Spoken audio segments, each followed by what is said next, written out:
శుభోదయం అండి, అందరికీ నమస్తే.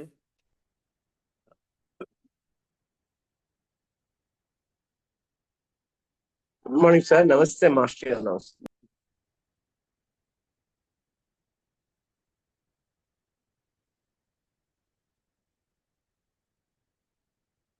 Good morning sir. సో మనము ఈరోజు 37th అఫారిజం గురించి చదువుకుందాం.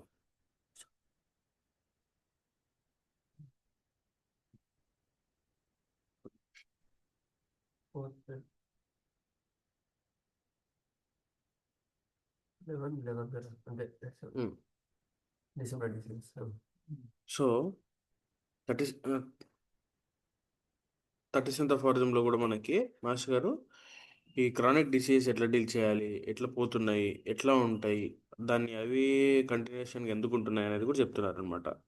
So also under ordinary medical treatment and old chronic disease remains uncured and unaltered if it is treated according to the common allopathic method.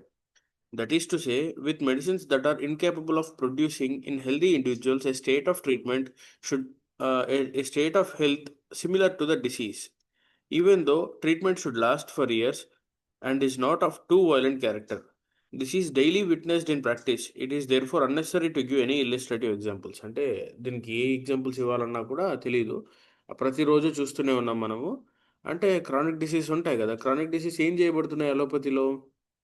అక్కడ అదే చెప్తున్నారు. ఆర్డినరీ మెడికల్ ట్రీట్మెంట్, అలోపతిక్ ట్రీట్మెంట్లో ఏం చేయబడుతున్నాయి వ్యాధులు, ఎక్కడికి పోతున్నాయి అనే దాని గురించి చెప్తున్నాడు అనమాట. But if treated with violent allopathic remedies other disease will be formed in its place which are more difficult and dangerous to life. అంటే ఒక డిసీజ్ ఉంది, దాన్ని కప్పిపుచ్చడానికి ఇప్పుడు సిమిలర్ గవర్నమెంట్ ఎట్లా నడుస్తుంది అంటే, ఏదన్నా ఒక ఆ, పెద్ద సిచ్యువేషన్ వచ్చింది అనుకోండి, దాన్ని కొన్ని న్యూస్ ఛానల్స్ కానీ కొన్ని రోజులు దాన్ని డిస్ప్లే చేస్తాయి. దానికంటే ఇంకా పెద్దది వచ్చినప్పుడు ఇది ఆటోమేటిక్గా మర్చిపోతారు కదా జనాలందరూ కూడా. సేమ్ అట్లనే ఇక్కడ కూడా ఒక ఒక డిసీజ్ ఉంది, క్రానిక్ డిసీజ్. అలోపతిలో ఉన్నటువంటి మెడిసిన్స్తో డెఫినెట్గా అవి హెల్దీ ఇండివిజువల్స్లో సిమిలర్ డిసీజ్ని తీసుకోవడానికి, సేమ్ సిమ్టమ్స్ని తీసుకురావడానికి వాటికి క్యాపబిలిటీ లేదు అలోపతిక్ మెడిసిన్స్కి. కాబట్టి ఎంతసేపు ఎక్కడ చూడాలి వాళ్ళు, ఎంతసేపు సపరేషన్ ఆఫ్ ద డిసీజ్, అంటే అది ఎక్కడున్నా మీ కళ్ళ ముందు ఉంది, కనిపించొద్దు అంతే అనేటువంటిది వాళ్ళ కాన్సెప్ట్ అనమాట. కాబట్టి వాళ్ళు ఎన్ని ఎన్ని రోజులు ఇచ్చినా కూడా డిసీజ్ అనేది సప్రెస్ అవుతూనే ఉంటుంది. With medicines that are incapable of producing in healthy individuals a state of health similar to the disease. అంటే సిమిలర్ హెల్త్ ఉంటుంది, డిసీజ్ స్టేట్ సిమిలర్గా ఉన్నప్పుడు, డిసీజ్ స్టేట్ ఉన్నప్పుడు దానికి సిమిలర్గా హెల్దీ డిసీజ్ని ప్రొడ్యూస్ చేయడం రాదు అలోపతిక్ మెడిసిన్స్కి. కాబట్టి డెఫినెట్గా ఏం చేయగలుగుతారు ఇక్కడ? ఓన్లీ ఓన్లీ ఆప్షన్ ఏంటంటే suppression of the disease. Even though the treatment should last for years and is not two violent character. This is daily witnessed in, అంటే ఇక్కడ కూడా ఈ అది ట్రీట్మెంట్ అనేది క్రానిక్ డిసీజ్ అయినప్పటికీ కూడా తగ్గుతుంది. కాకపోతే ఇలా ఇవ్వడం ద్వారా, మెడిసిన్ సప్రెస్ అవుతూ ఉండడం ద్వారా అది ఇంకా తక్కువ డీపర్ స్టేట్కి వెళ్ళిపోతుంది డిసీజ్ అనేది, అంతే తప్ప అది ఎక్కడికి కూడా అంటే డిసపియర్ అవ్వదు. అంటే అది బాడీ నుంచి బయటికి వెళ్ళదు, ఇంకో ఇంకో పాటకు పోతుంది అన్నట్టుగా చెప్తున్నారు. మాస్టర్ గారు దీన్ని క్లియర్గా చాలా బాగా రాశారు. అది చదువుకుందాం మనం సరే. సంవత్సరములు తరబడి అలోపతి వైద్యము చేసినను దీర్ఘవ్యాధులు నివారణ కావు. ఎన్ని సంవత్సరాలు చేసినా కూడా అలోపతిలో దీర్ఘవ్యాధులు నివారణ కావు. ఆరోగ్యవంతుని దేహముపై వ్యాధి వేదనలతో సమానమైన వేదనలు పుట్టించలేని మందులతో తీవ్రమైన వైద్యము చేయుకున్నచో ఆ మొదట దీర్ఘవ్యాధి పెరగకుండా అట్లే నిలబడి ఉండవచ్చును. అంటే సిమిలర్ ఎఫెక్ట్ని తీసుకొచ్చేటువంటి మెడిసిన్స్, ఆ కేపబిలిటీ ఆఫ్ మెడిసిన్స్ అనేది అలోపతిలో లేదు. కాబట్టి అక్కడ ఏం జరుగుతుంది, ఆ డిసీజ్ అనేది అట్లాగే ఉండిపోతుంది, దీర్ఘకాలిక వ్యాధి అలాగే ఉండిపోతుంది. అప్పుడు వాని యందు ప్రయోగింపబడిన ఔషధములతో పొరపాటున సారూప్యము చెంది ఉన్న మందు ప్రయోగింపబడినచో అది నివారణ కూడా జరగవచ్చును. అదే స్టేట్లో ఎక్కడైనా సిమిలర్గా ఉన్నటువంటి ఏదన్నా డిసీజ్, ఏదైనా మెడిసిన్ సిమిలర్గా వ్యాధిని పుట్టించింది అనుకోండి, అప్పుడు అది ఆ, నివారణ కావచ్చు. ఎప్పుడు అది వెరీ రేర్ అకేషన్స్, అది అది వాళ్ళు కూడా కనిపెట్టలేరు. ఎందుకంటే అది అట్లా జరగదు మ్యాక్సిమం 90% కేసెస్లో. దానికి వివరణ కూడా చెప్తున్నారు. సోరా వంటి దీర్ఘ వ్యాధులు ఉన్నవారికి అలోపతి విధానమున సుదీర్ఘ కాలము వైద్యము చేసినను నివారణము కాదు. సోరా అనేటువంటిది ఉన్నప్పుడు అలోపతిలో ఎన్నిసార్లు ఎన్ని రకాలుగా వైద్యం చేసినా కూడా నివారణ చేయలేం మనం. కారణం ఏమనగా అలోపతి మందులు వ్యాధితో సారూప్యం చెంది ఉండవు. అలోపతి మందులు ఏముంటాయి?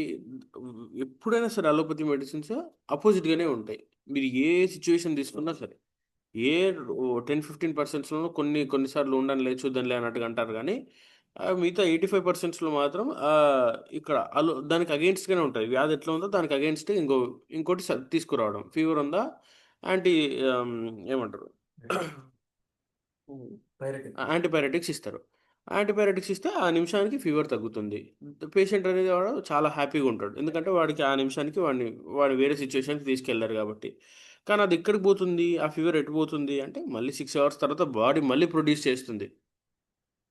అది దాన్ని డోలో ఎఫెక్ట్ అనుకుంటాడు. డోలో 6 అవర్సే పనిచేస్తదని అనుకుంటాడు. కానీ బాడీ 6 అవర్స్ తర్వాత మళ్ళీ రియాక్ట్ అవుతుందనేది గమనించట్లేదు.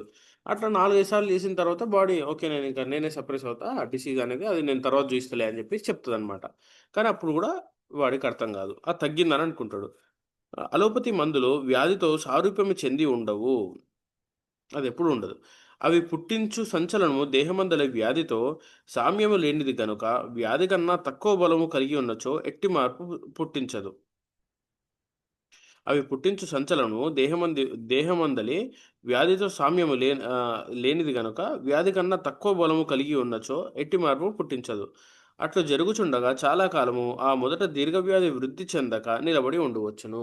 ఇప్పుడు దానికి సిమిలర్‌గా ఉన్నటువంటి స్టేట్‌లో ఇస్తేనే అది పని జేయడం మనకి చాలా కష్టంగా ఉంటది హోమియోపతిలో గూడా. ఇక్కడేం జరుగుతది?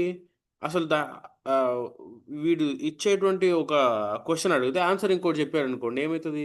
మనం ఇచ్చిన డిసీజ్ అక్కడ పోయి మనము అప్పీల్ చేసినటువంటి డిసీజ్ ఒకటుంటే, వాడు వేరే దానికి మందులు ఇస్తూనే ఉంటాడు. అది ఇస్తూ ఉంటే ఏమైతది? అటు డిసీజు అట్లాగే ఉండిపోతుంది. డిసీజ్‌లో ఏం మార్పు చెందదు. చెందక ఇక్కడ ఏమైతది? అట్లు జరుగుచుండగా చాలా కాలము ఆ మొదట దీర్ఘవ్యాధి వృద్ధి చెందక నిలబడి ఉంటు. కానీ దానికన్నా బలమైన ఔషధములు విజాతీయ లక్షణములు కలిగి ఉన్నచో దానికంటే తక్కువ స్ట్రెంత్ ఉన్నటువంటి మెడిసిన్స్ ఉంటాయి గదా! వాళ్ళు ఇస్తూ ఉంటారు గదా! అట్లా ఇచ్చినప్పుడు ఓకే. ఫైన్ కొంచెమన్నా తట్టుకుంటది. కానీ ఇక్కడేం జరుగుతుంది? కానీ దానికన్నా బలమైన ఔషధములు విజాతీయ లక్షణములు కలిగి ఉన్నచో మొదట వ్యాధి అణిచిపెట్టబడి వృద్ధి చెందును. వాడు తక్కువ పొటెన్సీ ఇచ్చిండనుకోండి అలోపతిలో గూడా తక్కువ ఎంజీ ఇచ్చేసి చూద్దాంలేమ్మా అని అన్నారనుకోండి. ఇవైతే వాడండి అని. తగ్గట్లేకపోతే ఓకే. డిసీజ్ అట్లాగే ఉంటది. ఆ మెడిసిన్స్ వాడుతున్నారు. దాని ఎఫెక్ట్ ఉండొచ్చేమో గానీ, ఇక్కడేం జరుగుతుంది? దానికన్నా బలమైన ఔషధములు విజాతీయ లక్షణములు. సజాతీయ ఉంటే ఓకే. డిసీజ్ అనేది కొద్దో గొప్పో తగ్గుతదో, పెరుగుతదో, సప్రెషనో, పాలియేషనో అయితది.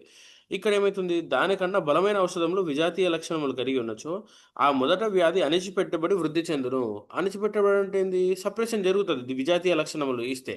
ఇక్కడ అది మనకి కనిపించదు. సప్రెషన్ అంటే దానికంటే పెద్ద డిసీజ్ వస్తది గాబట్టి సప్రెస్ అయిందని అనుకుంటాం మనం. ఆహ్, అప్పుడు నివారణము సాధ్యము కాదు.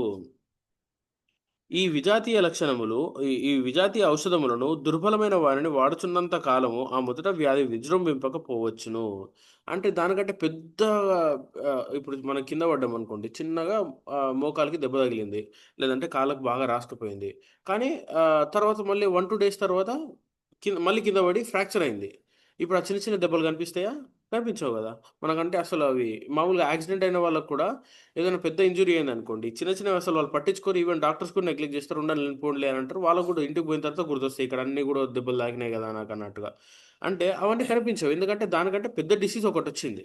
ఇక్కడ గూడా అంతే. విజాతీయ ఔషధములు దుర్బలమైన వారిని వాడుచున్నంత కాలము ఆ మొదట వ్యాధి విజృంభింపకపోవచ్చును.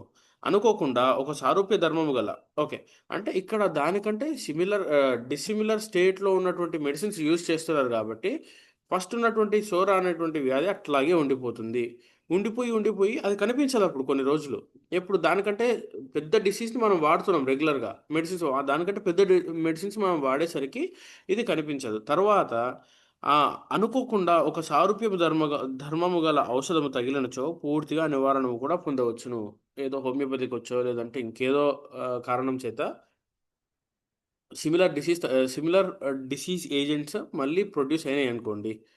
అప్పుడు మళ్ళీ ఉన్నటువంటి సోరా ఏమన్నా తగ్గొచ్చేమో. అంతేగాని నాట్ ఎవ్రీ టైమ్ అన్నట్టుగా చెప్తున్నారనమాట. ఇది ఇక్కడ మనకు 37th అఫారిజంలో అంటే డిసీజ్ అనేది పోవాలి అనంటే శరీరం నుంచి బయటికెళ్ళిపోవాలంటే సజాతీయ లక్షణములు గల ఔషధములు ప్రయోగించినప్పుడు మాత్రమే పోతుంది. లేదంటే ఎట్టి పరిస్థితుల్లోనూ కూడా అది అక్కడే ఉంటుంది. లేదంటే ఇంకో పార్ట్‌లోకి ట్రాన్స్‌ఫర్ అవుతుంది అంతే తప్ప అది డిస్మిస్ అయితే కాదు అనేటువంటిది మనం చూడొచ్చనమాట. ఇట్లా మనం ఎన్ని సంవత్సరాలు చేస్తే అంత పెద్దగా పెరుగుతది. అంత లోపల పేరుకుపోతుంది. అది షోర అనేది అంత గట్టిగా ఉంటదది. అప్పుడు గట్టిగా ఉన్నంత కాలం ఏం జరుగుతది? మనకి తర్వాత ఈవెన్ హోమియోపతిలోకొచ్చినా దాన్ని షోరాని బయటికి తీయడము, వాడికేం జరుగుతుందో గూడా తెలీదు. వాడికోసారి ఎరప్షన్స్ వచ్చి తగ్గిపోయుంటాయి. తర్వాత ఆస్తమా వచ్చి తగ్గిపోయుంటది. ఇవన్నీ ఇన్ని రకాలుగా అయినప్పుడు మళ్ళీ వాడికి ఆస్తమా వస్తది. తర్వాత ఆస్తమా వచ్చిన తర్వాత ఎరప్షన్స్ వస్తాయి. ఇన్ని రకాలుగా మనమే కన్‌ఫ్యూజ్ అయ్యేటువంటి డిసీజ్ స్టేట్‌లోకి పేషెంట్ ఉంటాడు. మనం గూడా కన్‌ఫ్యూజ్ అయిపోతాం. అంత పెద్దగా ఈ అలోపతి అనేది సప్రెస్ చేస్తుంది అనేటువంటిది ఇక్కడ మనకి అర్థమవుతుంది. ఇప్పుడు చంద్రమోహన్ ఒక చిన్న రీక్యాప్ చేసి నెక్స్ట్ సెషన్‌లోకి వెళ్తారు. Thank you.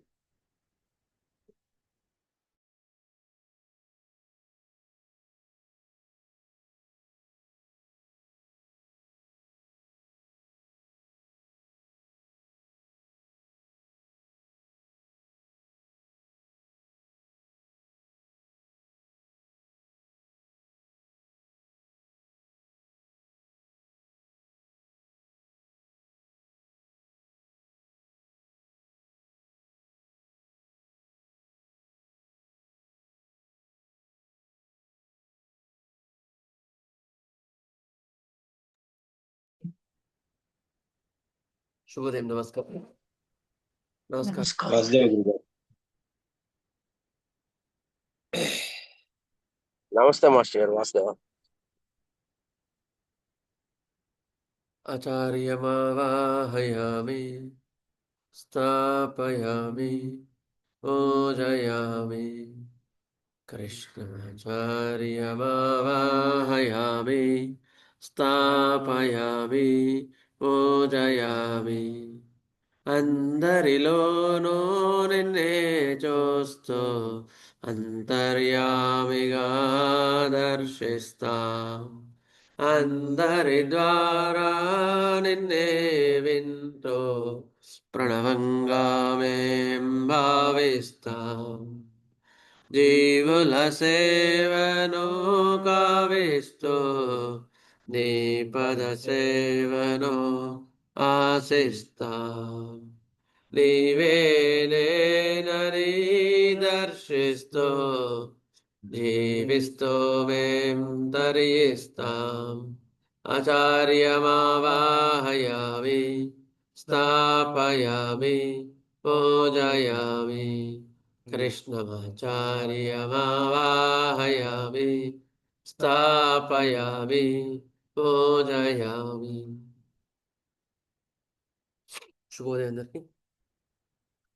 మనము ఇప్పుడు 6 నెలల్లో ఏం చదువుకుంటున్నాం? టాపిక్ ఎవరైనా చెప్తారా? ఏం టాపిక్ చదువుకుంటున్నాం 6 నెలల్లో? వైద్యంలోని రకాలు అని చెప్పుకుంటున్నామండి. ఆ? వైద్యం చేసే విధానంలో రకాలు. ఇప్పుడు హోమియోపతిలో ఎట్లా చేస్తాం, హోమియోపతిలో ఎట్లా చేస్తాం అని ఓకే. ఇంకా when two similar diseases are present in a body అనేది అంతకుముందు అయిపోయింది టాపిక్. ఇప్పుడు ఏం టాపిక్ అంటే when two dissimilar disease meet at a time. 2 విలక్షణమైన వ్యాధులు ఒకే జీవుల్లో ఉన్నప్పుడు, ఒకే శరీరంలో ఉన్నప్పుడు ఎలాంటి మార్పులు మనం గమనించవచ్చు అనేది ఇక్కడ మనకు చెప్పింది అనమాట. 2 విజాతీయ లక్షణాలు డిసిమిలర్ డిసీజెస్ అంటారు. ఉన్నప్పుడు if the first one is stronger one. ఇంతకుముందు చెప్పుకున్నాం కదా, ఒక పులి ఒక ఆహారాన్ని తీసుకుంటున్నప్పుడు పులి పెట్టుకున్న ఆహారాన్ని ఇంకోటి తీసుకుంటుందా? తీసుకోదు. జింక కానీ లేకపోతే ఏదైనా తోడేలు కానీ వచ్చి తింటుందా? తిండికి ధైర్యం చేయదు. ఎందుకు? పులి చంపేస్తుంది. అసలు అటు సైడ్ రాను కూడా రాదు. అట్లా when two dissimilar diseases are meet in a body, if the first one is stronger one,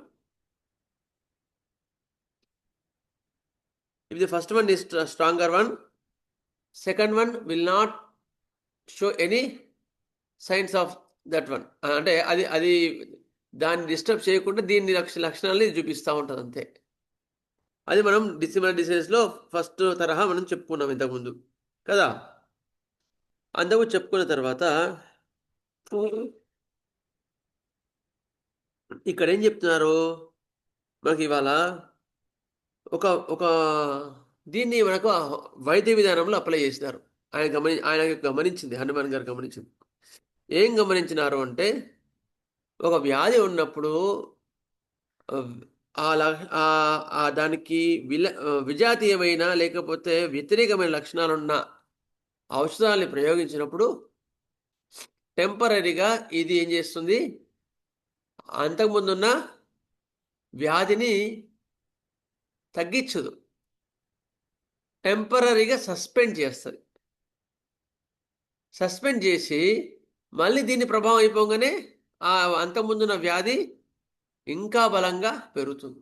ఇంకా బలంగా అంతవరకు ఏం చేస్తుంది, బలాన్ని పెంచుకొని ఇంకొంచెం బలంగా శరీరం మీద చూపిస్తుంది. ఎందుకు, ఆ పాస్ పీరియడ్ ఒకటి దొరికింది, అది ఆ పాస్ పీరియడ్లో అది బలంగా మారింది. ఎగ్జాంపుల్ ఏంటి అంటే ఒక ఆయన బాగా ఎండకు బాగా పోయినాడు, ఎండకు పోయి బాగా శరీరం వేడింది. మామూలు అయితే సారూప్య ఔషధ విధానంలో ఏం చేస్తాం, రాగానే కొంచెం వేడి నీళ్ళు, బాగా వేడి నీళ్ళు తీసుకోరా అని చెప్తాం. వేడి నీళ్ళు తాగితే ఇంకొంచెం ఇంత వేడి నీళ్ళు ఇస్తానంటారా అంటాడు.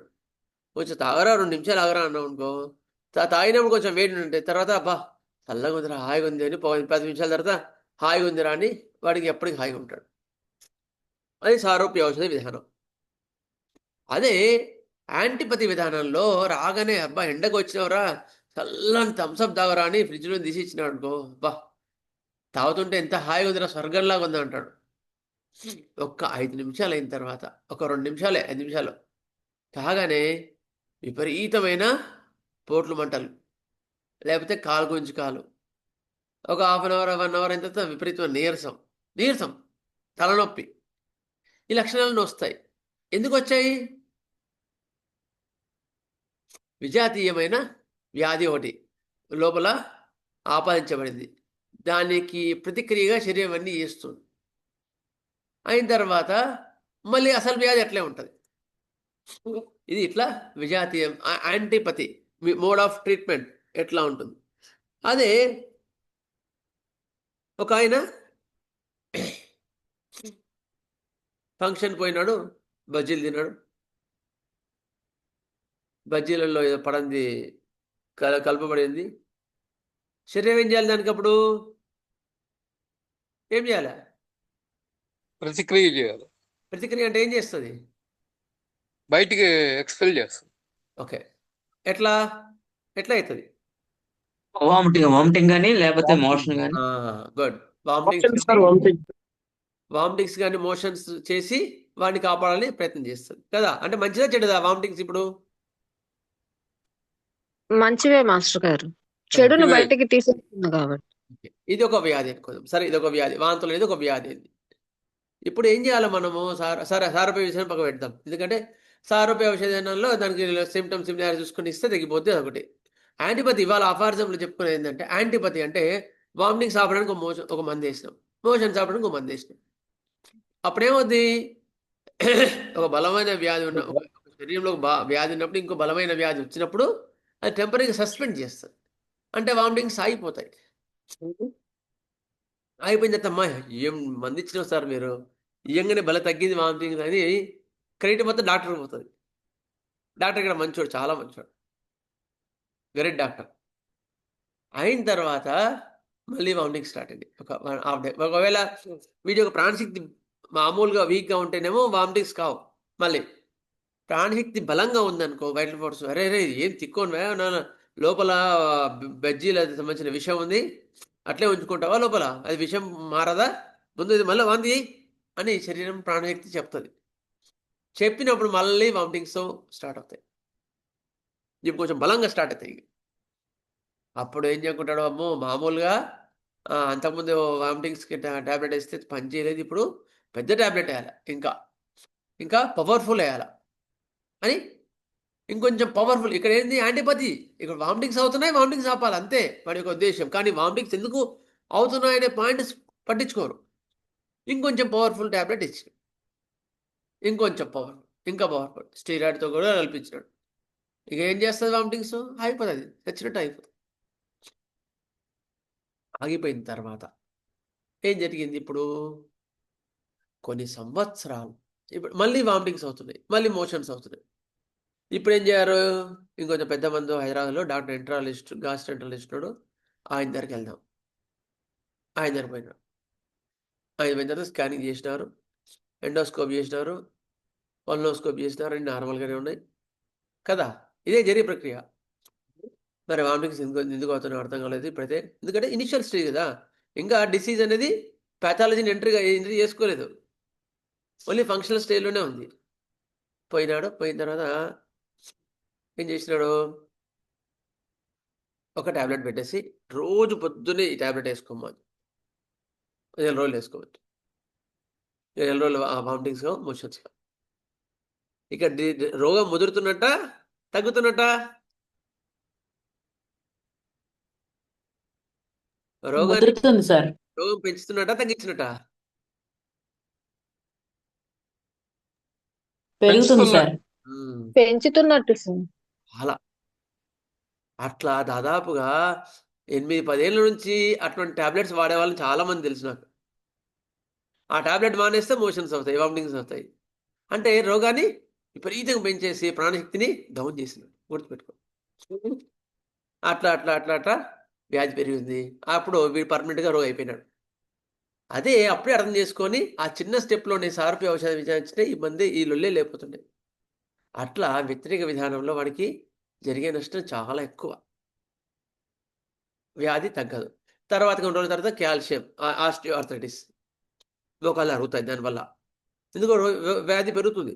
తర్వాత ఇంకా దీని తర్వాత ఎక్కడైతే జీర్ణశక్తి తగ్గిందో మిగతా డిసీజ్ అన్ని వచ్చుకొచ్చుంటాయి. Hypertension, diabetes system is centre of all diseases which it invites. రాను డిసీజెస్ కూర్చుంటాయి. అట్లా వాడు పర్మనెంట్గా రోగిగా మారిపోతాడు. రోజు ఎన్ని టాబ్లెట్ వాడుకుంటూ కూర్చుంటాడు. ఇది చూస్తున్నావా ఇట్లాంటి కేసులు మన డైలీ లైఫ్లో చూస్తున్నావా? ఎవరైనా సీనియర్ డాక్టర్స్ చాలా ఉన్నాయి సార్, చాలా ఉన్నాయి. అంటే వాళ్ళని ఎంత పర్మనెంట్ వాళ్ళకి మారుస్తున్నారు. మీరు కేస్ హిస్టరీ క్లియర్గా కేస్ హిస్టరీ రాసుకోవాలి. కేస్ టేకింగ్లో కేస్ హిస్టరీ రాసుకుంటే మీకు క్లియర్గా అర్థమవుతుంది. సరే, ఇది మనకి డిసిమిలర్ డిసీజ్ ప్రాక్టికల్ వేలో మనకి చెప్పిన విధానం. So next will go for the, okay, అర్థమైంది కదా ఇవాళ ఇది అపార్థం? అర్థమైంది sir. Next will go for the cold and coughs. Cold and coughs first direction of cure చెప్పుకుందామా, కాంప్లికేషన్ చెప్పుకుందామా? కోల్డ్ అండ్ కాఫ్స్ ఇచ్చిన తర్వాత మనకు వాడు తగ్గిందా తగ్గలేదా ఎట్లా తెలుస్తుంది? అది ముందు డైరెక్షన్ ఆఫ్ క్యూర్ చెప్పుకుందాం, తర్వాత కాంప్లికేషన్ చెప్పుకుందాం. ఎందుకంటే మన మందు పనిచేసిందా లేదా ఎట్లా తెలుస్తుంది, మనం ఇచ్చింది కరెక్టా కాదా? దీని తర్వాత కాంప్లికేషన్స్ కూడా చెప్తాను, ఎందుకంటే కాంప్లికేషన్స్ కూడా చాలా ఇంపార్టెంట్ అనమాట. ఓకే, కోల్డ్ అండ్ కాఫ్కి కాంప్లికేషన్స్ ఏమి వచ్చినాయి? సరే, జలుబు దగ్గు మీకు తెలిసిన మంది ఏదో ఇచ్చినారు. ఇచ్చిన తర్వాత జలుబు దగ్గు తగ్గింది. రెస్పిరేటరీ ప్రాబ్లమ్స్ లైక్ ఆస్తమా, ఏవైనా సరే, న్యూమోనియా, ఇలాంటివి తగ్గినాయి నీ మంది ఇచ్చిన తర్వాత. ఇచ్చిన తర్వాత నేను సీనియర్స్ క్వశ్చన్ ఇస్తాను, ఆన్సర్ చేయండి. లేకపోతే కోల్డ్ కాఫ్స్కి ట్రీట్మెంట్ ఇచ్చినాడండి, మీరు కోల్డ్ కాఫ్కి ట్రీట్మెంట్ ఇచ్చినారు. ఇచ్చిన తర్వాత ముక్కు బిగ్గర, కోల్డ్ కాఫ్ తగ్గింది, ముక్కు బిగ్గర స్టార్ట్ అయింది. Your remedy right or wrong చెప్పండి. జలుబు తగ్గింది, ముక్కు బిగ్గర పెరిగింది. Wrong sir. Okay, why? తగ్గింది జలుబు మాత్రమే తగ్గింది కానీ డిసీజ్ తగ్గలేదు. అవును, డాక్టర్ చంద్రమోహన్ గారు అంత పెద్ద డాక్టర్ గారు ఇచ్చి అంత చేసిన తర్వాత జలుబు తగ్గిన తర్వాత తగ్గలేదు అంటారేది మీరు? అంటే it acts as a partial remedy మాత్రమే, కానీ ఫుల్లీ ఫైనల్ కంక్లూజన్ రెమెడీ కాకుండా ఆగింది కాబట్టి. ఓకే, ముక్కు బిగ్గరైజ్ అంటే అది ఇన్కన్వీనియన్స్ కాబట్టి అది తగ్గనట్టు. రాంగ్. బయటికి రావాలి కానీ ఆగిపోయింది. లంగ్స్ ఫ్రీ అవ్వలేదు సార్, లంగ్స్ ఫ్రీ అవ్వలేదు. యాక్చువల్లీ ఏంటంటే కోల్డ్ కాఫ్కి పార్షియల్ ఇండికేటెడ్ రెమెడీ లేదా యాంటీపతి మోడ్ ఆఫ్ ట్రీట్మెంట్ ఏదో జరిగింది హోమియోపతితోనే. హోమియోపతిలో మన వాళ్ళు ఏం చేస్తారు, నాట్రమ్సాల్, అది జలుబైందా నాట్రమ్సాల్ 200 పొద్దున సాయంత్రం వేసుకో తగ్గిపోతుంది. ఎందుకు తగ్గదురా, మన్నేం వేసుకో, మన్నేం రోజు వారానికి 3 days వేసుకో, ఎందుకు తగ్గుతుంది. తగ్గిన తర్వాత ఏమవుద్ది ముక్కు బిగ్గర స్టార్ట్ అయింది. జలుబు ఏంటి, ఏమాయాసం అది, జలుబు ఏమాయాసం, కోల్డ్, కామన్ కోల్డ్, సైకోసిస్.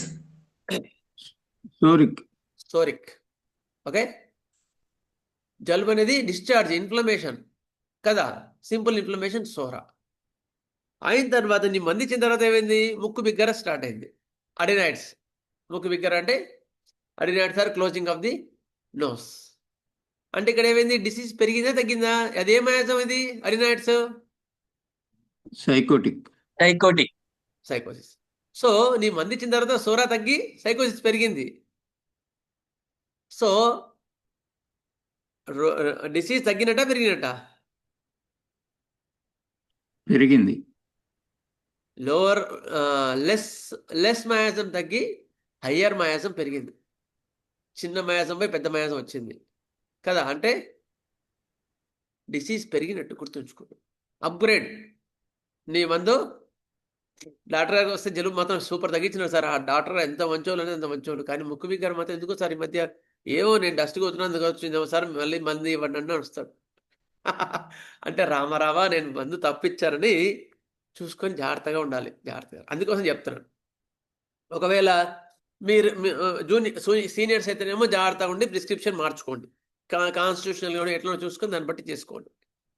ఒకవేళ జూనియర్స్ అయితే ఇలాంటి డైరెక్షన్ మీరు గమనించినారనుకోండి, మీరు అందించిన తర్వాత ఒక సీనియర్ డాక్టర్స్ యొక్క సలహా తీసుకొని ఆయనకు అప్పచెప్పడము, లేకపోతే ఆయన ద్వారా మళ్ళీ ఫర్దర్గా గైడ్లైన్స్ తీసుకోవడం, ఏదో ఒకటి చేసి ఆ పేషెంట్కి నివారణ చేయండి. అంతేగాని నేను గ్రేట్ అని మాత్రం పేషెంట్ అన్నాడని మాత్రం మీరు ఫీల్ కాకండి. Okay, so cold and cough తగ్గి ముక్కు బిగ్గర పెరిగిందంటే it is the wrong direction. Okay, nasal polyps, cold తగ్గి అక్యూట్ రినైటిస్ తగ్గి నాసల్ పాలిప్స్ వచ్చింది, రాంగ్. అయిన తర్వాత మళ్ళీ ఏం చేశాడు, నాసల్ జలుబు తగ్గింది కదా, నాసల్ పాలిప్ రిపోర్ట్ చూడు, nasal polyps obstruction of the nose, agraphis nut లేదా TMB, it will cure any nasal blocks అంటాడు, ఎవరో ఆథర్ పేరు వద్దు మనకద్దు అని, టిఎంబి 1M వీక్లీ వన్స్ ఇచ్చాడు. ఇచ్చిన తర్వాత ఏమైంది, కొన్ని రోజుల తర్వాత ముక్కు బిగ్గర తగ్గింది. ముక్కు బిగ్గర తగ్గి నోసు క్రాస్ అయింది, నోస్ దూలం ఉంటుంది కదా, అది క్రాస్ అయిన తర్వాత ఓకే చిన్న చిన్న అల్సర్స్ కూడా వస్తున్నాయి, ముక్కు దూలం క్రాస్ అయింది, అల్సర్స్ వస్తున్నాయి. Is it your remedy right or wrong? ఎందుకు రాంగ్ సార్. ఎందుకు అంటే ఇంకొక దానిలాగా కన్వర్ట్ అయింది తప్ప పర్మనెంట్ క్యూర్ కాలే కదా పేషెంట్. ఇంకా ఇంకొంచెం ఫర్దర్గా ఇంపార్టెంట్ ఆర్గాన్ వెళ్తుంది. లెస్ ఇంపార్టెన్స్ నుండి మోర్ ఇంపార్టెన్స్ కి వెళ్ళింది సార్ డిసీజ్. అంటే ఎట్లా అంటే జలుబు దగ్గు అన్నది మామూలుగా ఉంటుంది, ఇది ప్యాథలాజీ డెవలప్మెంట్ అవుతుంది, ఇది సైకలాజికల్ గా డెవలప్మెంట్ అవుతుంది. ఇంకా గుడ్. నోసు వంకర అవుతుందంటే ఓకే, ఇంకేమైనా చెప్తారా? సైకోసిస్ నుండి సిఫిలిస్ లోకి వెళ్ళిపోతుంది. Ulcers are syphilitic miasm. Progress అవుతుంది ఇంకా. గుడ్. అది ఇంకెవరు చెప్తున్నారు వేరే వాళ్ళు? గుడ్, కరెక్ట్ చెప్పారు. ఇక్కడ ఏమైంది, లోయర్ బాడీకి వెళ్ళిపోతాను. Obstruction of the nose is the sycosis, adenoids. ఆ తగ్గి ఏమైంది, DNA nasal deviation of the nasal septum వచ్చింది, అల్సరేషన్ వచ్చింది. అంటే ఇక destruction of the cartilages start అయింది. అప్పుడు ఏమైంది, సిఫిలిటిక్ మయాజం పోయింది. సో నీ యొక్క మెడిసిన్ ఫస్ట్ ఏం చేసావు, జలుబు అయితే డెల్గమరా 1M డైలీ ఓ డోస్ వేసావు, జలుబు తగ్గింది సార్, మీరు ఇచ్చిన తర్వాత బాగా తగ్గింది అన్నాడు వాడు. అయిన తర్వాత ఏమైంది, ముక్కు బాగా ఎందుకో ముక్కు బిగ్గర స్టార్ట్ అయింది సార్ ఈ మధ్య మా వాడికి, ఎందుకో కానీ మీరు బాగానే ఇచ్చారు సార్ అంటాడు వాళ్ళ ఫాదర్ వచ్చి. ఇచ్చిన తర్వాత ఏంది, టీఎంబి మళ్ళీ డైలీ 1 mg డోసు వేసాం, తగ్గింది. తర్వాత డిఎన్ఎస్ వచ్చింది. ఇప్పుడు ఏం చేయాలా? ఇప్పుడు ఇక మందులు మళ్ళీ దానికి నేషనల్ సెప్టల్ డీవియేషన్కి ఎక్కువ ట్రీట్మెంట్ ఉండదు. ఇప్పుడు ఏం చేస్తాడు, ఇక తగ్గదు, ఆపరేషన్ చేయించుకోండి అంటే మీరు ఆ స్టేజ్ తీసుకొచ్చింది ఎవరు? వీడే. అంటే నేను చెప్తున్నాను, అందుకని జాగ్రత్తగా ఉండండి. అంతేగాని డిసీజ్ తగ్గియంగానే పొంగినట్టు కాదు. The patient should become healthy. ఈ షుడ్ ట్రాన్స్ఫర్, హనుమాన్ గారు ఫస్ట్ అభ్యాసంలో అదే చెప్పినారు, ఈ should transformed from disease to health. ఇప్పుడు అర్థమైందా అండి ఈ డైరెక్షన్ ఆఫ్ ఇది? ఈ డైరెక్షన్ అర్థమైందా? ఫస్ట్ చాలా బాగుంది సార్, చాలా బాగుంది. జనరల్ గా మనం చేస్తుంటుండే అంటే చేస్తుంటే తప్పులు ఇవన్నీ. అందుకని అది వేరు ఇది వేరు అనుకోకుండా ఎక్కడ మీరు అబ్జర్వ్ చేయాలన్నమాట. పేషెంట్లో నేను ఆ మంది ఇచ్చాను, ఇప్పుడు ఏం జరిగింది, ఇప్పుడు ఏం జరిగింది చూసుకోవాలి సెకండ్ ప్రిస్క్రిప్షన్. ఓకే, అందుకని ఇప్పుడు సోరాలో రెస్పిరేటరీ కంప్లైంట్స్లో ఏముంటాయంటే రినైటిస్, సోరాలో ఎక్కువ జలుబులు, టాన్సిలైటిస్, టాన్సిల్స్ స్వెల్లింగ్, వాయడం కాదు, swelling of the tonsils, sinus ఐటిస్, sinus కూడా వాయడం, ఇవన్నీ కూడా ఇన్ఫ్లమేషన్. ఫారింజైటిస్, గొంతు వాపు, డ్రై కాఫ్ కూడా సోరా, బ్రాంకైటిస్, బ్రాంకియోలైటిస్, ఇవన్నీ కూడా సోరా. గుర్తుంచుకో, అర్థమైందా? స్వెల్లింగ్ కి ఇన్ఫర్మేషన్ కి ఏంటి డాక్టర్ గారు? స్వెల్లింగ్ ఇన్ఫర్మేషన్, దానికి కూడా స్వెల్లింగ్ ఉంటుంది కదా ఇన్ఫర్మేషన్ లో కూడా. Swelling is one of the symptom of inflammation. Inflammation includes swelling, redness, burning, అట్లా ఆ యొక్క మూడింటి కలిపి ఇన్ఫ్లమేషన్ అంటారు. ఓకేనా సార్? మరి సోరా అంటున్నారు కదా, మరి స్వెల్లింగ్ ఉంది కదా, సోరాలు ఎందుకు వస్తున్నాను? అవును, ఎందుకు రాదు? ఇన్ఫ్లమేషన్లో స్వెల్లింగ్ ఒక పార్ట్. ఇన్ఫ్లమేషన్కి 3 పాయింట్స్ ఉంటాయి: redness, swelling and burning. Swelling ఉంది కనుక సోరా. సరే, ఓకే. స్వెల్లింగ్ సైకోటిక్ లో రావాలి కదా అంటున్నా. స్వెల్లింగ్ అనేది ఇన్ఫ్లమేషన్ లో ఉంటుందండి. సైకోటిక్ వచ్చేసరికి హార్డ్నెస్ వచ్చేస్తుంది. స్వెల్లింగ్ లో కన్స్ట్రక్షన్ అంటారు. చెప్తాను మీకు, వినండి సార్, వినండి. కన్స్ట్రక్టివ్ పాథాలజీని సైకోసిస్ అంటారు. అందుకనే శ్రీశైలం క్లాసెస్కి రమ్మన్నాను మిమ్మల్ని, మ్యాథమ్స్ మీకు డిస్టర్బ్ కాకుండా ఉంటుందని. ఎందుకంటే మ్యాథమ్స్ని మనము ఈ ల్యాప్టాప్లో ఎక్కువ చెప్పలేం, జూమ్లో. సోరాలో ఐటీస్ ఉంటాయి, ఇన్ఫ్లమేషన్ ఉంటుంది. స్వెల్లింగ్ అంటే ఉబ్బు కాదు, ఆ నిమిషానికి అక్కడ ఆ టిష్యూ ఏదైతే ఉందో అది ఉబ్బుతుంది అనమాట, దాన్ని స్వెల్లింగ్ అంటారు. నెక్స్ట్ సైకోసిస్లో ఏమైంది, nasal polyps, obstruction of the nose, sycosis. తర్వాత లారింజియల్ నోట్స్, ఇక్కడ ఏముంటాయి సార్, లింఫ్ నోట్స్ వార్చే ఉంటాయి. ఇక్కడ సర్వైకల్ లింఫ్ నోట్స్, ఇవన్నీ లింఫ్ నోట్స్ వార్చి ఉంటాయి, చూసావా? అది కూడా సైకోసిస్ మ్యాజం కిందకి వస్తుంది. నోట్స్, ఆస్తమా, బ్రాంకియల్ ఆస్తమా కూడా సైకోసిసే. అర్థమైందా? లారింజియల్ నోట్స్, గొంతు లోపల కూడా నోట్స్, లారింజియల్ నోట్స్ ఉన్నాయి, నేను ఆపరేషన్ చేసి తీసేస్తా అంటారు చాలా డాక్టర్స్. చాలా అందుకని అటువంటి తీయలేదు, చాలా డేంజర్, గుర్తుపట్టుకోండి సార్. అది సపరేషన్ ఆఫ్ ది పోయి మళ్ళీ డిస్ట్రక్షన్ ఆఫ్ ది డిష్యూ వచ్చేసి మళ్ళీ ఇంక పెద్ద డిసీజ్ వస్తుంది. ఎప్పుడు అట్లా చేయనీయకండి. Surgery is also one of the suppression, గుర్తుంచుకోండి. సర్జరీ చాలా మందికి ఏం చేస్తారు, సర్జరీ చేస్తుంటారు వాళ్ళు. దీనికి కూడా సర్జరీ ఎందుకండి? వైద్యం లేక, వైద్యం ఉంది కదా, అవునా లేదా? సరే, ఇది అబ్స్ట్రక్షన్ని, బ్రాంకియల్ ఆస్తమాని సైకోసిస్ కిందకి వస్తుంది. సిఫిలిస్కి వచ్చేసరికి deviation of the nasal septum, deviation, destruction of the tract, destruction, మొత్తం అల్సరేషన్, డిస్ట్రక్షన్ అవుతుంది. ఇవన్నీ కూడా సిఫిలిస్ కిందకి వస్తుంది. బ్లడ్ డిశ్చార్జెస్, నోస్ నుంచి బ్లడ్ డిశ్చార్జ్ రావడం కూడా సిఫిలిస్ మ్యాజమ్ కిందకి వస్తుంది. ఇది అర్థమైందా అండి? రెస్పిరేటరీ కంప్లైంట్స్లో సోరిక్ ఏ ఉంటాయి, సైకోటిక్ ఏ ఉంటాయి, సిఫిలిటిక్ ఏ ఉంటాయి. అర్థమైందా? ఇంకొంచెం ఫర్దర్ ముందుకు వెళ్తున్నా. మళ్ళీ ఒకసారి సిఫిలిటిక్ చెప్పండి మాట సార్.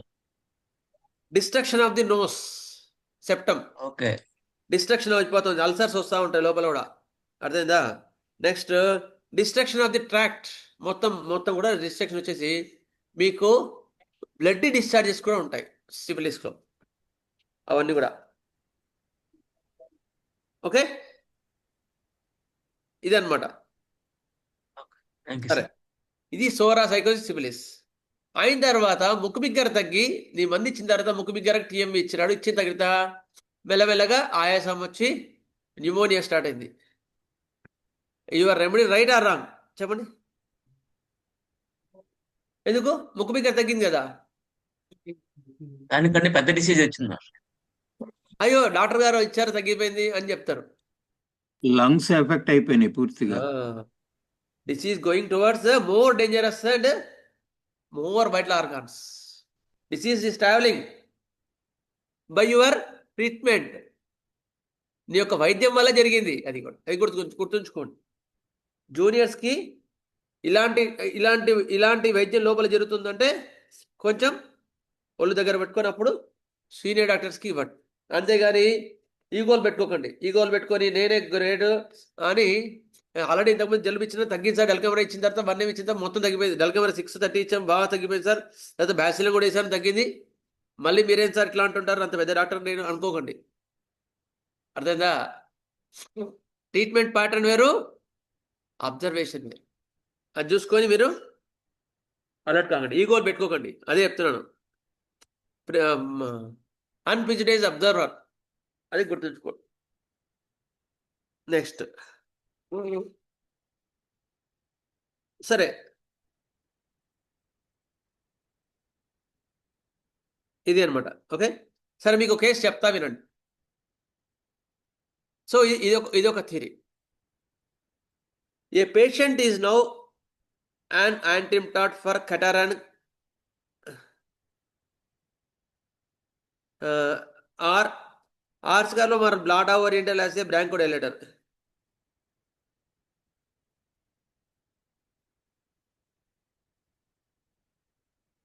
ఓ పేషెంట్కి డాక్టర్ గారు ఏం చేసినారు, బాగా సీవియర్గా జలుబు ఉంటుంటే అదేం పూట యాంటీబయాటిక్ పెట్టినారు జలుబు కోసం.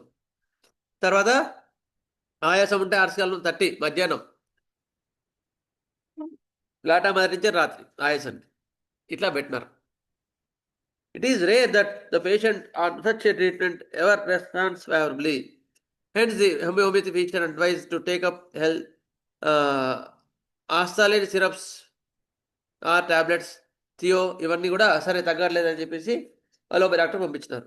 పంపించిన తర్వాత అది కేసు వర్స్ అయిపోయింది. ఇక అట్లా కాకుండా if you homeopathy manages to relieve him with any homeopathic medicine given 3 times a day with gradual increasing potencies, he notes it down and publishes it as his greatest achievement, even though the patient himself says, I have no attacks of breathlessness since last few days. అట్లా బాగా మళ్ళీ complication అయిన తర్వాత మళ్ళీ ఇంకో homeo doctor దగ్గరికి వెళ్ళారు. వెళ్తే ఏమైంది, హోమియో డాక్టర్ మళ్ళీ మందిచ్చినాడు. మందిచ్చిన తర్వాత అప్పటి నుంచి ఆయాసాలు లేవు, ఆస్తమా లేవు, ఆస్తమా లేదు, ఆయాసం లేదు, అప్పలాగా ముక్కు బిగ్గర లేదు, ఇవన్నీ కూడా తగ్గినాయి. తగ్గిన తర్వాత ఏమైంది, పబ్లిష్ అడ్వర్టైజ్మెంట్. ఏంలో ఏం యాడ్స్, పలానా వాడానండి ఇక్కడ వాడిన తర్వాత మొత్తం చాలా మటు తగ్గిందండి. అంతకుముందు రోజు పఫ్ కొట్టేవానండి, ఇప్పుడు అసలు కొట్టాల్సిన అవసరం లేదండి. అంతకుముందు వారానికి ఒకసారి ఆయాసం వచ్చేది, ఇప్పుడు ఆయాసం కూడా రావట్లేదండి అని అంటాడు. Is it cure or not cure? ఇప్పటికైతే మనం క్యూర్ అనుకోవచ్చు కదా. తర్వాత ఏమైంది, but I find myself shortness of breath when I send stairs. అంతకుముందు మెట్లు దిగిన నడిచిన ఆయాసం వచ్చేది కాదు, కానీ ఇప్పుడు ఎందుకో దగలాగా వస్తుందండి కొంచెం. ఆయాసం అయితే అంతకుముందు అసలు రోజు పఫ్ పీల్చామండి, పఫ్ అయితే పిలవాల్సిన అవసరం లేదండి ఇప్పుడు. కానీ నడుస్తుంటే ఆయాసం వస్తుందండి ఎందుకు? And when I ascend stairs, which was not so before, I hardly have the will to get up in the morning. అంతకుముందు ఉదయాన్నే లేవగానే బాగా చలాగ్గా లేచి తిరిగేవానండి. ఇప్పుడు మాత్రం ఉదయం లేవగానంటే బద్ధకంగా ఉంది, లేచిన ఒళ్ళు నొప్పులుగా ఉంటున్నాయి, ఇబ్బందిగా ఉంది, బాడీ సహకరించట్లేదని. అంతకుముందు ఆయాసం మాత్రం తగ్గిందండి. అసలు ఆయాసమే లేదండి. అంతకుముందు రోజు పీల్చుకునేవాడిని, ఇప్పుడు పీల్చుకోవాల్సిన అవసరం లేదు. I have hardly to get up in the morning, least of all to go for the work. All my joints are aching. అప్పటి నుంచి కీళ్ళ నొప్పులు స్టార్ట్ అయినాయి ఎందుకోండి. మళ్ళీ సరే ఇప్పుడు మళ్ళీ వేరే కీళ్ళ జాయింట్స్కి వెళ్ళాలి, లేకపోతే కీళ్ళ జాయింట్స్కి మందులు, హోమియోపతిలో మందులు ఇవ్వాలి. Of late I also get headaches. The patient is now going to cure or suppression? ఇది చెప్పండి నాకు, చెప్పండి. Patient is curing or suppression? ఎందుకు సప్రెషన్? ఒకదాని నుంచి ఇంకో దానికి మారిపోతుంది కాబట్టి it is converting into other disease. So it is తగ్గిపోయింది కదా, ఆయాసం తగ్గిపోయింది. ఎంతకుముందు రోజు పప్పులు ఇఫ్యూలు ఆడ్చేవాడు, ఇప్పుడు ఆడట్లే కదా. బట్ వేరే లాగా కన్వర్ట్ అయింది కదా, అంటే అది సప్రెస్ అయితేనే ఇంకో దానిలాగా వెళ్తుంది. Okay, good. జనరాలిటీస్ డిగ్రేడ్ అయిపోతున్నాయి రోజు రోజుకి. జనరాలిటీస్ ఇంప్రూవ్ అవ్వాలి కానీ డిగ్రేడ్ అవుతుంటే రాంగ్ ట్రీట్మెంట్ చేస్తున్నట్టు. ఇంకా by walking is feeling dyspnoea అంటారు దాన్ని, ఆయాసాన్ని డిస్నియా అంటారు. Dyspnoea means it is the wrong direction of cure. Your treatment is wrong. So please change your treatment, గుర్తుంచుకోండి. అంతేగాని నేను గ్రేట్ పెద్ద డాక్టర్ని, అంతకుముందు వాడు రోజు పిలిచేవాడండి, ఇచ్చిన తర్వాత అసలు వాడు పిలవట్లేదండి, తగినట్ట కదా చెప్పండి. మళ్ళీ ఏంటండి ఇవన్నీ ఇప్పుడు తీసుకొస్తారు వాడిని?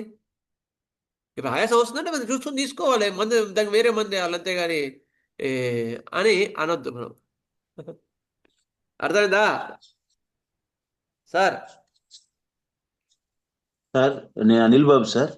చెప్పండి. అట్లా కీళ్ళ నొప్పులకి మారినప్పుడు అప్పుడు ఏం చేయాలి సార్? మళ్ళీ కాన్స్టిట్యూషన్ మన లక్షణాలన్నీ తీసుకొని మందు ఇవ్వటమేనా? అప్పుడు ఏం చేయాలి? టోటాలిటీ ఆఫ్ సిమ్టమ్స్ తీసుకొని సీనియర్ డాక్టర్ని కలవండి ఫస్ట్.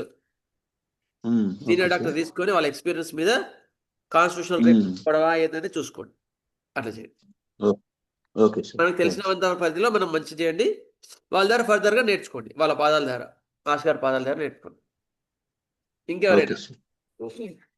సరే, నేను ఒక చెప్తా వినండి. ఒక ఆయన వచ్చాడు, ఒక ఆయన వచ్చి బాగా సీవియర్ నెక్ పెయిన్ ఉంది, ఇక్కడ ఒక స్పాట్లో పెయిన్, ఒక స్పాట్లో ఉందని నేను గమనించాను. ఒక స్పాట్లో పెయిన్ ఉంది, సీవియర్ నెక్ పెయిన్. ఆయన హోమియోపతి వాడతారంట, అసలు వేరే వాడంట. అయితే తీసుకొస్తే నేను అడిగాను, అప్పుడు ఎక్కువ టైం లేదు, ఇంటికి తీసుకొచ్చారండి. ఇక వాళ్ళు కొంచెం విఐపి లాగా, అందుకని అవన్నీ కరాలేదు నాకు అని. ఇంటి పక్కన వాళ్ళే వాళ్ళ బావాళ్ళు. అయిన తర్వాత సరే ఇంతకుముందు ఏం జరిగింది అని అడిగాను. ఇంతకుముందు సీవియర్ కాఫ్ ఉంది, మేము రెగ్యులర్గా హోమియో డాక్టర్ వాడతామండి, వాళ్ళ దగ్గర టాబ్లెట్స్ ఇస్తారు డబ్బాలో, అది తగ్గిందండి, భలే తగ్గిందండి, కోల్డ్ కాఫ్ మొత్తం తగ్గింది, కానీ ఎందుకో ఈ మధ్య నెక్ పెయిన్ వచ్చిందండి, నెక్ పెయిన్ ఆయన ఇచ్చినప్పుడు తగ్గట్లేదండి, అందుకని మీ దగ్గరికి వచ్చానన్నాడు. ఆయన చేశాడు, నెక్ పెయిన్ తగ్గట్లేదని మీ దగ్గరికి వచ్చాడు. ఇప్పుడు నేనేం చేశాను, ఒక మందు ఇచ్చాను. అప్పుడు ఏ సిమ్టమ్ మీద ఇచ్చాను అంటే, ఫస్ట్ ఇప్పుడు ఒక స్పాట్లో పెయిన్ ఉంది, మీకు కోల్డ్ కాఫ్ వచ్చినప్పుడు అప్పుడు ఎప్పుడు ఎక్కువ ఉంది అడిగాను నేను. అంటే కోల్డ్ కాఫ్ ఎప్పుడు మటుకు ఎర్లీ మార్నింగ్స్ ఎక్కువ ఉండేవండి అని అడిగాను. తెమ్మడు ఎట్లా ఉండేదంటే బంకలుగా ఉండేదండి, కొంచెం తీగలాగా సాగేది అని. అప్పుడు మందు ఇచ్చా. మందు ఇచ్చిన తర్వాత ఒక 3 డేస్కి ఆయన వాళ్ళ బావమరిది ఆయన వచ్చి చెప్పాడు, పక్కింటి ఆయన వచ్చి, మా బావగారు మిమ్మల్ని కలిసి చెప్పమన్నారు, బాగా తగ్గిందంటే నెక్ పెయిన్ బాగా తగ్గిందండి మీరు ఇచ్చిన తర్వాత అని చెప్పమన్నాడండి అని వచ్చి చెప్పినాడు. ఇప్పుడు ఏం జరిగింది చెప్పండి. కరెక్ట్ మెడిసిన్ పడింది. ఇచ్చారు సార్. అది బైక్ Exact కరెక్ట్ ఖాళీ మెడిసిన్ బుక్ పడింది. ఇచ్చారు సార్. క్యూర్ జరిగింది. ఓకే, అంతకుముందు సప్రెషన్. ఎందుకు సపరేషన్ జరిగింది? సరైన టోటాలిటీ తీసుకోలేదు. టోటాలిటీ తీసుకోకుండా సరైన ఓన్లీ వైద్యం చేయనందువల్ల. తీసుకొని మెడిసిన్ ఇచ్చారు అంతే. ఏ విధంగా వచ్చింది, ఎలా వచ్చిందని ఏమి తీసుకోకుండా, ఆ, కాజేషన్ కానీ లేకపోతే ఇంకే విధంగా తీసుకోకుండా మామూలు కోల్డ్ కాఫ్ ఏదో దాని ప్రకారం మందు ఏది ఇచ్చి ఉంటారు. అందుకే సపరేషన్ జరిగింది. ఓకే. పొటెన్సీస్ కూడా ఇష్టం ఉన్నట్టు వేసి ఉంటారు కదా. పొటెన్సీస్ వేసేవరకు ఏమవుతుంది? ఎందుకు సపరేస్ కాదు? తగ్గిపోద్ది, జలుబు తగ్గిపోయింది. జలుబు తగ్గిన తర్వాత ఏమైంది? నెక్ పెయిన్ స్టార్ట్ అయింది, స్పాండిలైటిస్. అందుకే నేను ఏం మంది ఇచ్చాను చెప్పండి? ఖాళీ బీచ్ ఖాళీ బైక్ క్యాలీబైక్ కాలిబెక్ 200 డోస్ వేసిన తర్వాత ఏమైంది? నెక్ పెయిన్ తగ్గింది, కోల్డ్ కాఫ్ కూడా తగ్గిపోయింది. అట్లా సిమ్టమ్స్ చూసుకొని ఇస్తే మన వైద్యం కరెక్ట్. సిమ్టమ్స్ లేకుండా ఎక్కాలు ఉంటాయి చూసావా, ఎక్కాల్లో మీరు ఎక్కాలో పడ్డారనుకోండి సప్రెస్ చేస్తాం. గుర్తుంచుకోండి, ఎక్కాల్లో పడకండి, ఎక్కాలని పట్టుకోకండి, ఎప్పుడు పట్టుకోకండి, వానికి అన్యాయం చేయకండి. చేస్తే న్యాయం చేయండి, లేదా ప్రశాంతంగా నోరు మూసుకొని కూర్చోండి.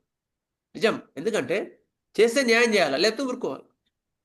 అంతేగాని డైలీ మీరైతే జలుబా సార్ వేయండి, డైలీ 200 డైలీ ఒక డోస్ వేయండి, 3-4 డోసులు వేయండి, ఎందుకు తగ్గదండి, వీక్లీ వన్స్ 1 వేయండి, ఎందుకు తగ్గదు అని అనకండి. చూసుకోండి whether you are doing good thing or bad thing. అర్థమైందా? ఇక నెక్ పెయిన్ ఏం ఇస్తే అంటే నేను ఎక్కువ చెప్పను, డీప్గా చెప్పను, కొంతవరకు చెప్తాను. Neck pain or bones pain, it is third layer. Respiratory కంప్లైంట్స్లో ఈ మనం చెప్పిన ఐటీస్ ఇవన్నీ కూడా సెకండ్ లేయర్. అంటే ఏవైతే ఎండోడర్మ్, అది ఎక్టోడర్మ్ అంటే పై లేయరు, ఫస్ట్ లేయరు. స్కిన్ ఇవన్నీ కూడా first layer. Mucus membrane second layer, any mucus membranes. Bones, mesoderm ఇవన్నీ కూడా థర్డ్ లేయర్. అంటే లంగ్స్, బోన్స్ ఇవన్నీ థర్డ్ లేయర్. ఇక్కడ ఏమైనా జలుబు తగ్గి బోన్స్ పెయిన్ వచ్చింది అంటే ఏమైంది? ఇక్కడ థర్డ్ లేయర్ ఎఫెక్ట్ చూపించింది. అంటే it is going towards the more disease. గుర్తుంచుకో, అందుకని it is the wrong direction. గుర్తుంచుకో, అందుకని మన ట్రీట్మెంట్ తప్పు అని తెలుసుకొని మళ్ళీ టోటాలిటీ ఆఫ్ సిమ్టమ్స్ తీసుకొని మళ్ళీ మంది ఇస్తే తగ్గిపోతుంది.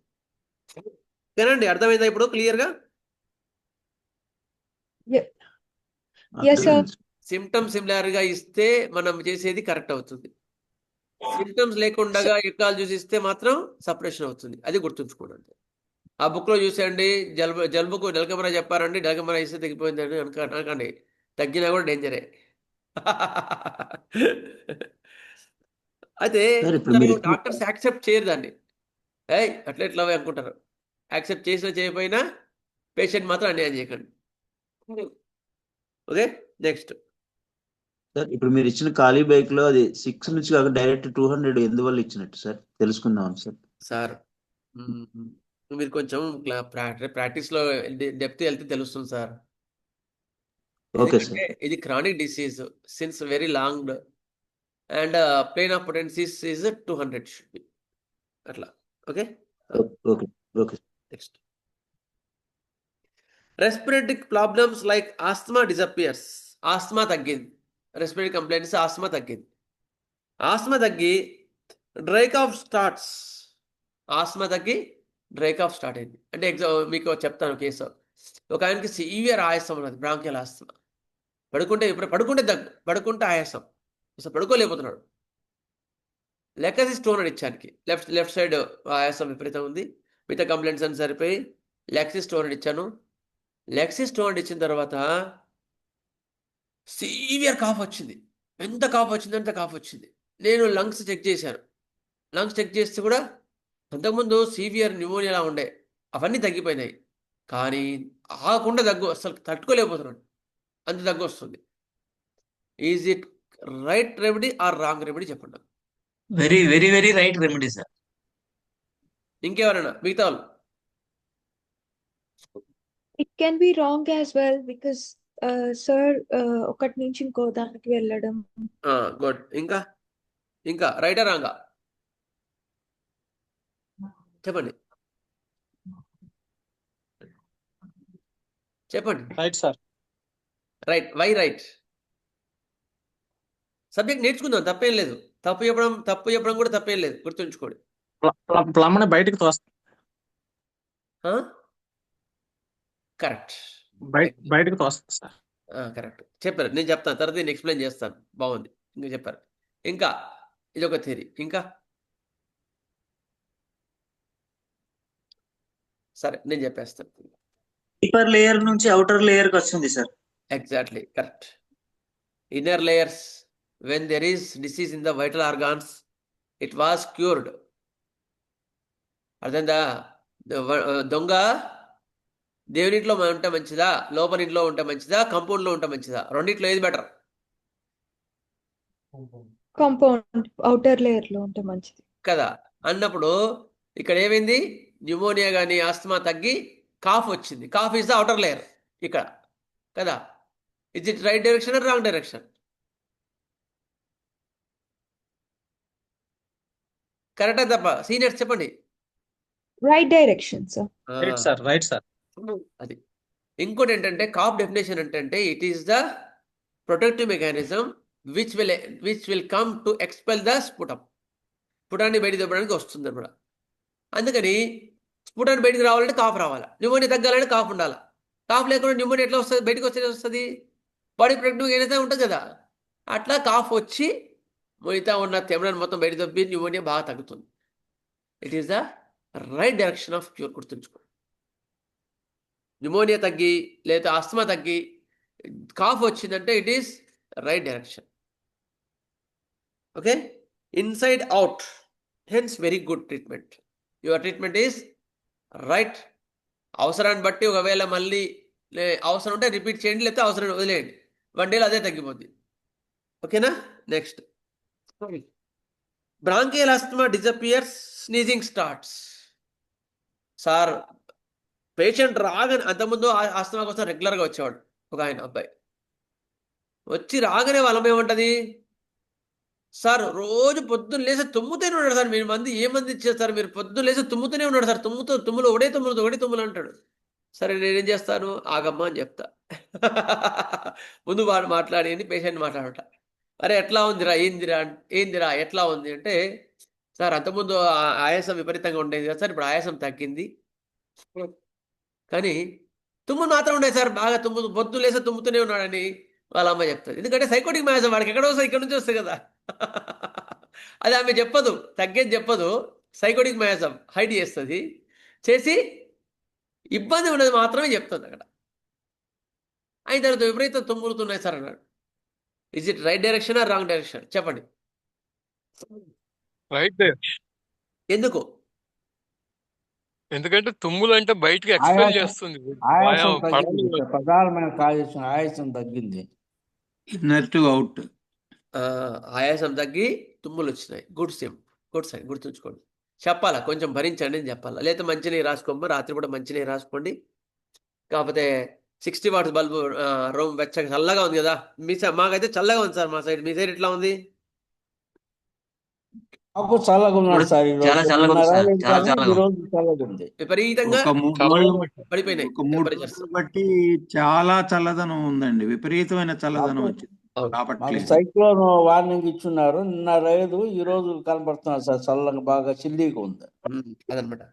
అటువంటిప్పుడు అటువంటి వెదర్లో ఉన్నప్పుడు కొంచెం వస్తుంది. అప్పుడు ఏం చేయాలంటే కొంచెం రూమ్ వెచ్చగా ఉంచుకోండి, 60 వాట్స్ బల్బ్ పెట్టుకోండి రూమ్లో. లేకపోతే నువ్వులు బాడీ మొత్తం రాసుకోండి. ఎందుకు బాడీ మొత్తం నువ్వులు రాసుకుంటే చలి నుంచి కాపాడుతుంది. రోజు ప్రాణాయామం, ఎక్సర్సైజ్లు, ఆసనాలు చేయండి అని చెప్తే రాను తుమ్ములు కూడా తగ్గుతాయి. అయిన తర్వాత ప్లాస్టిక్ ఇచ్చి పంపించారనుకోండి, సార్ వాళ్ళమ్మ వచ్చి మళ్ళీ రోజు చెప్తుంది, సార్ మీరు ఏం మంది ఇచ్చినారో సార్, తక్కువ తుమ్ములు తగ్గినాయి సార్ అని చెప్తుంది. అప్పుడు ఎందుకు ఆటోమేటిక్గా వీడు మంది ఇచ్చినా ఏ పోయినా తుమ్ములు తగ్గుతాయి 1-2 డేస్కి. ఆ బ్రాంకియల్ ఆస్తమా తగ్గిన తర్వాత తుమ్ములు వచ్చిన తర్వాత తుమ్ములు తగ్గావా, ఇంకా తగ్గుతాయి కదా అట్లా. నెక్స్ట్ ఇంకో it is also very good sign, గుర్తుంచుకో.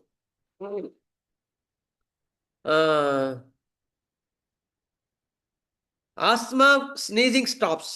నీవు ఇచ్చిన తర్వాత ఆస్తమా విపరీతం బలి తగ్గింది సార్. అసలు తుమ్మట్లేదు సార్ మీరు ఇచ్చిన తర్వాత. కానీ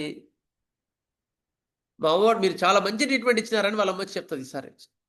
తుమ్ములు తగ్గినాయి, ఆస్తమా తగ్గింది. అప్పుడు వాడు చెప్తాడు మెల్లగా చిన్నగా, సార్ ఎందుకో సార్ నడుస్తుంటే విపరీతంగా ఆయాసం వస్తుంది సార్, దగ్గ వస్తుంది, అంతకుముందు దమ్ము ఉండేది, దమ్ము తగ్గింది, తుమ్ములు కూడా తగ్గినాయి సార్. అవ్వరా బెడవా ఉగో, అంతకుముందు బాగా తగ్గింది కదా, మళ్ళీ ఎందుకు మాట్లాడుతున్నారు, పొద్దున్నేసా పుస్తా తుమ్ముతుంటేవి నువ్వు, ఇప్పుడేం తుమ్ముతలేవు కదా, దగ్గుతలేవు, బాగానే ఉంది కదరా అంటే అని నోరు మూస్తుంది వాళ్ళమ్మ. మనం జాగ్రత్త ఉండాలి. అమ్మమ్మమ్మ పొరపాటు జరిగిందా చూసుకోవాలా. ఎందుకు వాడు నడుస్తుంటే ఆయాసం వస్తుంది ఇప్పుడు, అంతకుముందు లేదు. అంతకుముందు అంత ఆయాసం ఉన్నా, అంత దగ్గున్నా, అంత ఇబ్బంది ఉన్నా కూడా నడుస్తుంటే దమ్ము లేదు, మెట్లెక్కుతుంటే దగ్గలేదు. ఇప్పుడు వచ్చింది. Is it right remedy or wrong remedy? Wrong. Why? వాళ్ళ అమ్మ ఇన్సైడ్కి చెప్పింది తగ్గిందని. ఇన్సైడ్కి వెళ్ళిపోతుంది అది. ఇంకా ఇన్సైడ్ ఆయాసం రావటం అనేది more dangerous signal than sneezing. Okay, good. ఇంకెవరైనా ఎక్స్ప్లెయిన్ చేస్తారా, చెప్తారా ఎవరైనా? ఇంకెవరైనా చెప్తారా? జనరల్స్ డిటోరియేట్ అయ్యాయి సార్, జనరల్స్ ఇంప్రూవ్ అవ్వాలి, జనరల్స్ ఫ్లాట్ అయింది. ఓకే, సరే. ఇక్కడ ఏమైంది, ఆయాసము అవి is the functional diseases, they are the psorosycosis. అవి తగ్గి it is involving the cardiac reason. Exertion, ఎప్పుడైనా సరే నడుస్తే దగ్గ వస్తుంది, ఎగ్జర్షన్ ఆన్ స్టెప్పింగ్, అది dyspnoea on stepping, dyspnoea on walking, నడుస్తుంటే దగ్గ వస్తుందంటే check for ECG or EEG, అది ఎండోస్కోప్ అంటున్నాను, అది two D echo sir, two D echo తీయించండి ఒకసారి అవసరాన్ని బట్టి, అట్లా అనమాట. అంటే చూసుకోండి, అంటే యువర్ డైరెక్షన్ ఆఫ్ ట్రీట్మెంట్ వల్ల వాడు డైరెక్షన్ ఆఫ్ సప్రెషన్కి వెళ్తున్నాడు, క్యూర్కి వెళ్ళట్లేదు, చూసుకోండి. Next, after your remedy asthma cured but blood pressure increased. Your remedy right or wrong?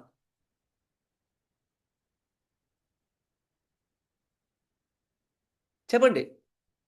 Wrong. Wrong అండి. ఎందుకు?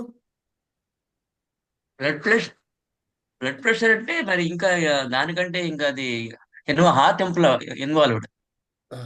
It is going towards the more dangerous organ. Less dangerous organ is the curing, and after your treatment, more dangerous organ is going to affect. It is more dangerous. Next, after curing bronchial asthma, cervical spondylitis start.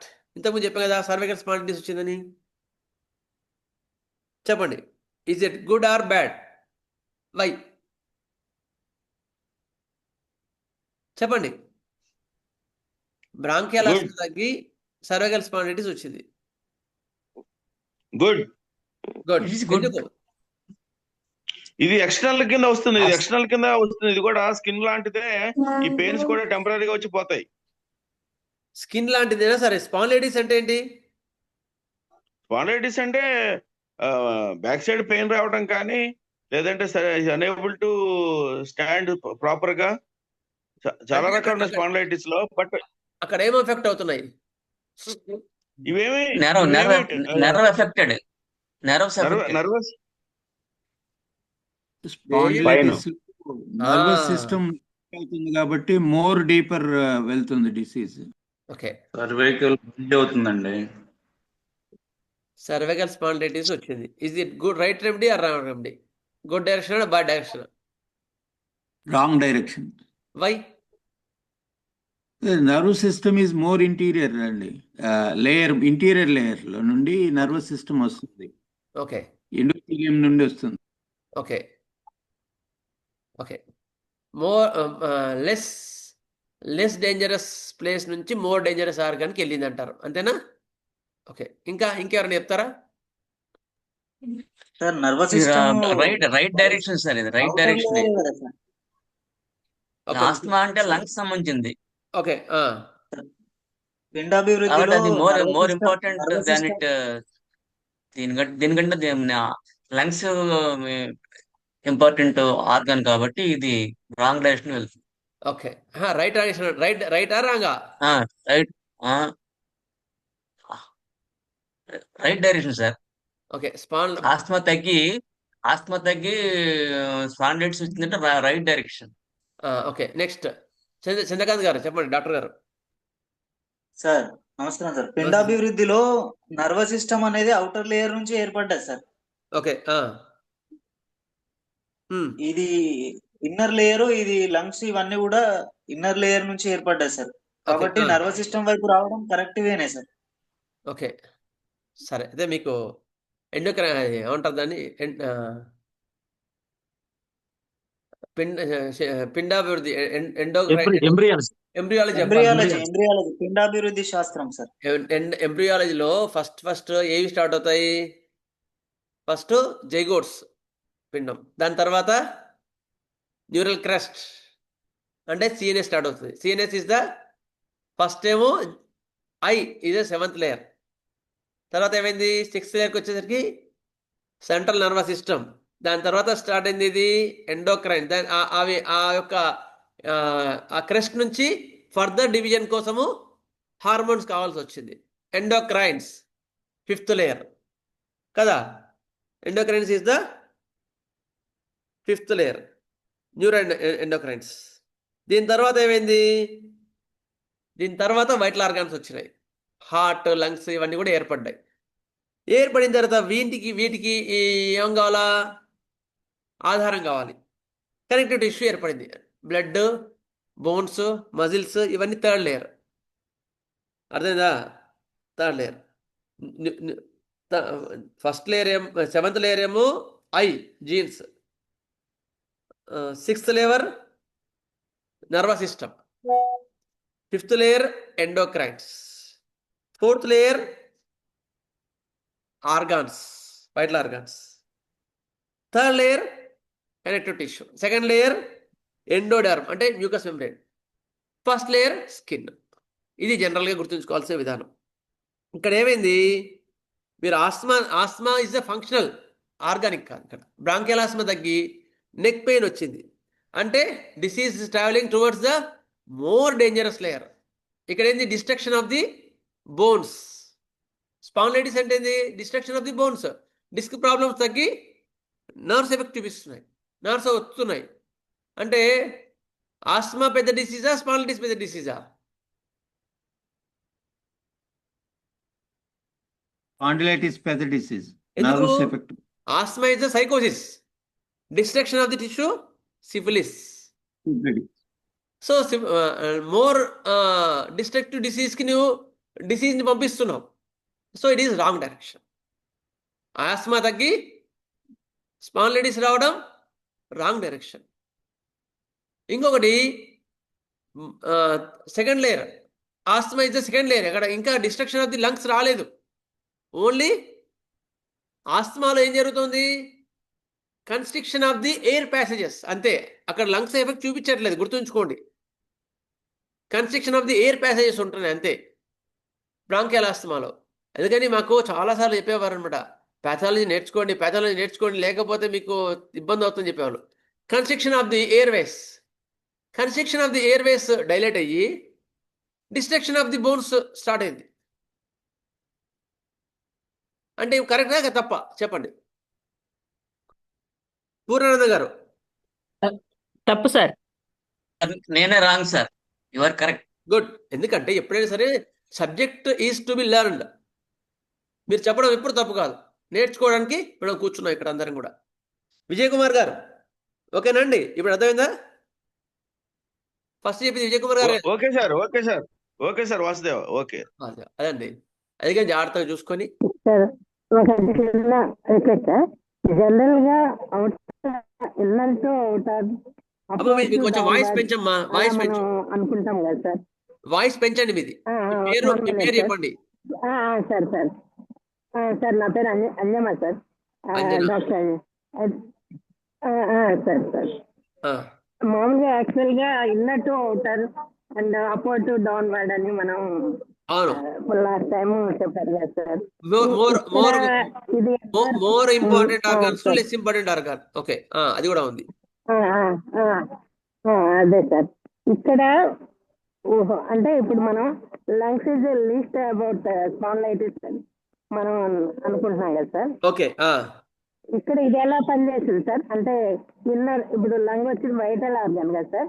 ఇది ఇది ఇక్కడ బయటికి lungs effect తోసేసింది చూపించలేదు అనుకోకూడదా? అమ్మా. Bronchial ఆస్తమాలో lungs effect sir. చూపించవు ఎప్పుడు కూడా. Air sir passages, constriction of the air passages ఉంటాయి. అంటే బ్రాంకైటిస్, బ్రాంకియోలైటిస్ ఇవి ఉంటాయి కదా, అవి ఎఫెక్ట్ చూపిస్తాయి, లంగ్స్ ఏం కావు. Sir sir sir. అయితే బ్రాంకైటిస్ లో ఈ ఆస్తమాలో constriction of the air passages ఉంటాయి కానీ డిస్ట్రక్షన్ లేదు అక్కడ అమ్మా. సార్. అయితే స్పాండిలైటిస్ సర్వైకల్ స్పాండిలైటిస్ సార్ అర్థమైంది వచ్చేసరికి సార్, అర్థమైంది సార్. అక్కడ డిస్ట్రక్షన్ ఆఫ్ ది బోన్స్ వచ్చింది. అంటే ఏది sir. More important organ?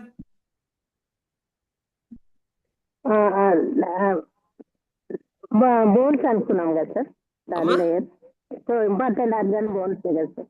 బోన్సే sir, బోన్సే ఇంపార్టెంట్ ఆర్గాన్. అందుకని ఒకటేమో bones is the important organ, దాన్ని డిస్ట్రక్ట్ చేస్తున్నావు. రెండోది ఏంటంటే ఫంక్షనల్ డిసీజ్, ఫంక్షనల్ గా ఉండే డిసీజ్ ని పాథాలజికల్ డిసీజ్ చేస్తున్నావు. ఫంక్షనల్ అంటే సోరిక్ మయాజం తగ్గి కన్స్ట్రక్టివ్ డిసీజ్ అంటే సైక్సిబిలిటీకి వచ్చింది. సో యు ఆర్ రాంగ్ అట్లా. సో మనం జాగ్రత్తగా ఉండాలి. నెక్స్ట్ సార్ ఇంకొక డౌట్ సార్. చెప్పండి సార్, ఇక్కడ డిస్ట్రక్టివ్ మెకానిజం పాథాలజీకి ఇంపార్టెంట్ ఇచ్చిరా, అవుటర్ లేయర్ ఇన్నర్ లేయర్ కి ఇంపార్టెన్స్ ఇచ్చిరా సార్? అన్ని ఉన్నాయి, అన్నీ ఉన్నాయి. అవుటర్ లేయర్ ఇన్నర్ లేయర్ లో కూడా second layer bronchial asthma, second layer mucus membranes, third layer bones కదా. అందుకని సెకండ్ లేయర్ నుంచి థర్డ్ లేయర్కి సపరేషన్ అయింది ఒకటి. రెండోది ఫంక్షనల్ డిసీజ్ సపరేట్ అయ్యి పాథాలజికల్ డిసీజ్ వస్తుంది. సో సైకోసిస్ తగ్గి సిఫిలిస్కి వస్తుంది, లేదా సౌర తగ్గి సిఫిలిస్కి వస్తుంది. Wrong direction. ఓకేనా డాక్టర్ గారు, అర్థమైందా? అర్థమైంది సార్. అంటే ఇప్పుడు ఇక్కడ పాథాలజీ ప్రకారము కరెక్ట్ వే ఉన్నా సార్, లేయర్ ప్రకారం అయితే రివర్స్ అవుతున్నది కదా సార్. ఇప్పుడు ఈ బ్రాంకియోల్స్ ఇవన్నీ కూడా ఇన్నర్ లేయర్ నుంచి ఏర్పడింది. నర్వస్ సిస్టమ్ ఏమో బ్రాంకైటిస్ ఏ లేయర్, ఆస్తమా బ్రాంకియల్ ఆస్తమా ఏ లేయర్? ఇన్నర్ లేయర్ నుంచి ఏర్పడ్డది కదా sir. Second layer sir. Bronchitis ఎప్పుడు సెకండ్ లేయరే. మీసోడర్మ్ నుంచా సార్? మీసోడర్మ్ కాదు, ఎండోడర్మ్, ఎక్టోడర్మ్, ఎండోడర్మ్ నుంచి తయారవుతుంది. మీసోడర్మ్ అంటే మళ్ళీ ఆర్గాన్స్ అవుతాయి.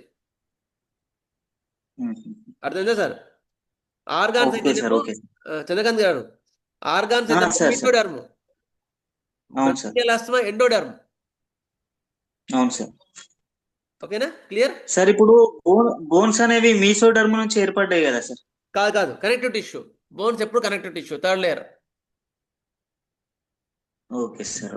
Okay, clear. నెక్స్ట్ ఇంకొకటి, thank you. After asthma disappears giddiness started. అంతకుముందు గిడ్డినెస్ లేదు, ఈ ఆస్తమా తగ్గిన తర్వాత గిడ్డినెస్ వచ్చింది, పై చక్కెర వస్తూ ఉంది. Good direction or bad direction చెప్పండి ఇప్పుడు.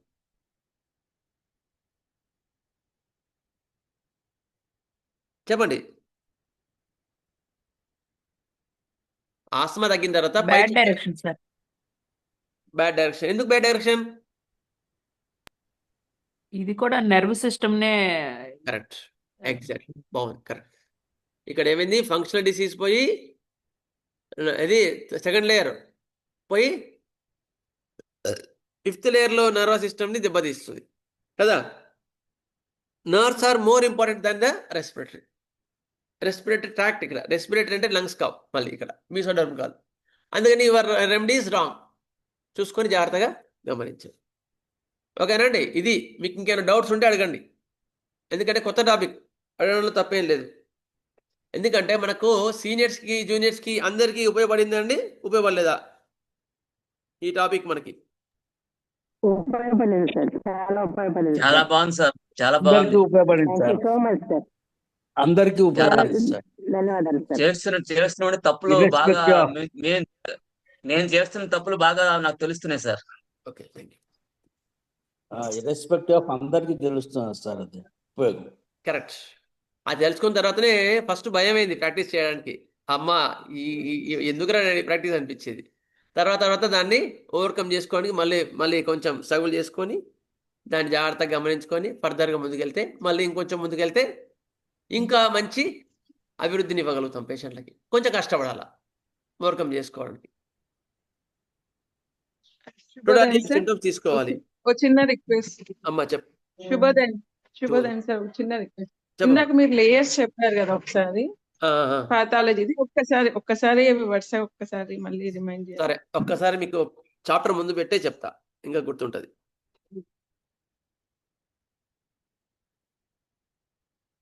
ఇప్పుడైతే స్క్రీన్ షేర్ చేయను, టైం లేదు, కానీ చెప్తాను. ఇక్కడ ఉంది, కనిపించిందా అండి? కనిపించలేదా మీకు?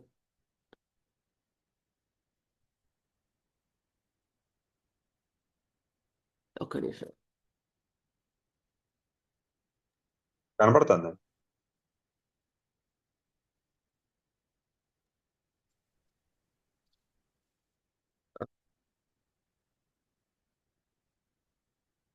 క్లియర్ కనిపిస్తుందా?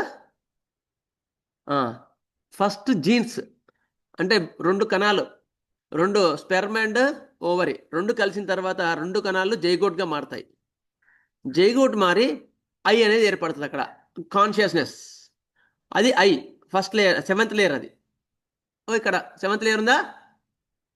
7th లేయర్ నా చిటికెన వేలు దగ్గర ఉంది చూడండి, రైట్ చిటికెన వేలు దగ్గర. అది ఐ, మైండ్, కాన్షియస్నెస్. మైండ్ అన్నారు కానీ ఇంకా హయ్యర్ లెవెల్ది మనది కాన్షియస్ అంటారు దాన్ని. మాస్గా చాలా హైయెస్ట్ సైన్స్ ఇచ్చారు మనకి. అయిన తర్వాత పేపర్ కొద్దిగా పై కంటే కనబడుతుంది సార్, మీ చిటికిన వేలు దగ్గర కనబడుతుంది. Okay sir. అయిన తర్వాత ఏమైంది, నెక్స్ట్ ఆ 2 కూడా ఒక పొడవుగా ఒక గాజుగొట్టంలాగా మారిపోయింది.